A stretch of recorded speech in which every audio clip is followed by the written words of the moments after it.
Detajet e reja janë zbardhur nga ngjarja tragjike ndodhur një ditë më parë në fshatin Domen të Postribës në Shkodër, ku një nën dhe 2 fëmijët e saj humbën jetën pasi u përfshin nga flakët brenda një banese të vjetër.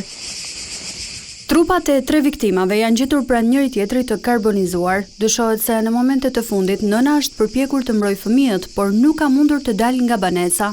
Foshnja 1 vjeçare është gjetur në krahët e së-ës, ndërsa fëmia tjetër ndodhej vetëm pak metra larg tyre.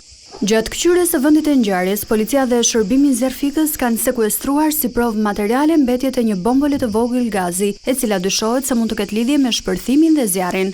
Hetuesit kanë gjetur gjithashtu sustën e një shtrati, ndërsa pjesa tjetër e banesës ishte shkatruar plotësisht nga flakët. Jashtë shtëpisë janë gjetur çantat e familjes Çelaj, të cilat kishin mbetur të paprekura.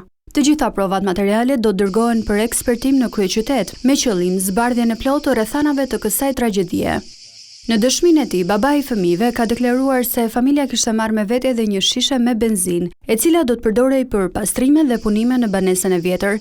Ai ka treguar se ishte larguar për pak minuta drejt një marketi për të blerë disa sende dhe gjatë mungesës së tij, shtëpia ishte përfshirë nga flakët.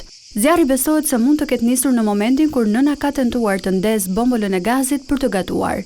Si pasojë, një rrjedhje e mundshme e gazit mund të ketë shkaktuar shpërthim fatal. Hetuesit nuk përjashtojnë as mundësinë që 2 fëmijë të kenë qenë në gjumë kur shpërtheu zjarri. Izolimi i banesës dhe mungesa e shtëpive të tjera pranë saj bën që flakët të mos zvëreheshin menjëherë.